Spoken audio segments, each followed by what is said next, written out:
So a Norman, a Viking, and Saracen walk into the ambush. But what happened next will shock you.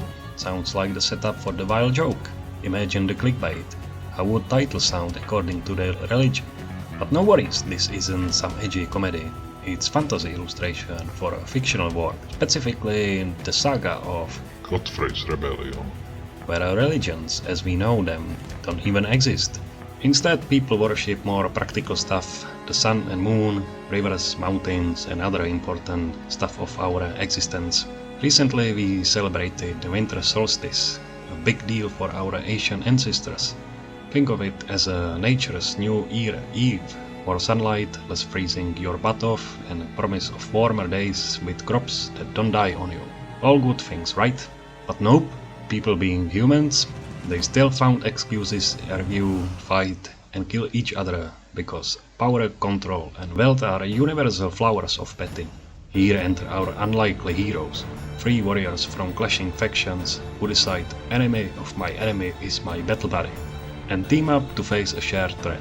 The illustration and the story feature three main factions: the Umbrian Knight, the Silurian Rebellion, led by Baron Godfrey, and the Froblins. Yes, that's frog-goblins with some mercenaries from Turan.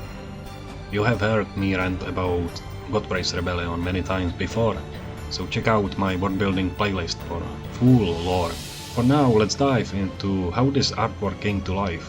It started as one of these random doodles you make while you having 5 minutes of free time, but I have actually woke up at 4 at morning, then snowballed into this final piece.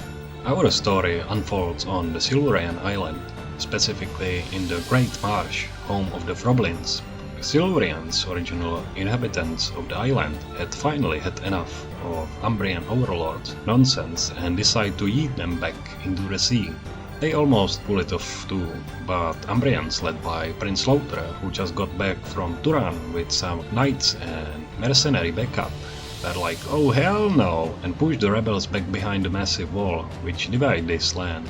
This wall, built ages ago to keep out Froblins, now become battlefield for the rebellion. And about these Froblins, for my lord nerds, you already know they are weird humanoid creatures, half frog, half goblin, and 100% unsettling. No one's quite sure where they came from. Some say they pop up after the Great Flood. Others think they are Asian islanders who hide their humanity behind creepy masks to fuel their scary reputation.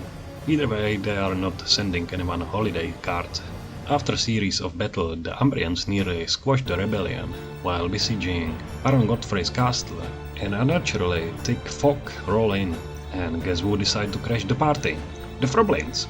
Faced with this unaccepted threat, the Umbrians and Silurians throw their beef out the window and united to fight the slimy menace. Now this unlikely alliance chased the Froblins deep into the swamp, and boom, they walk into the trap. They got surrounded, bombarded with spears, arrows and stones. What happened next? Well, I know what happened, but let's just say it's up to your imagination. And that, my friends, is the backstory of this illustration. As always, thanks for watching, and special shout out to my Patreons for keeping this chaos alive. More content to come next year, so if you are a fan of art, fantasy and history, smash that subscribe button for more shenanigans. In the meantime, I wish you a wonderful holiday and Happy New Year. Love you all, this is Mike Merulla signing off from the unknown world.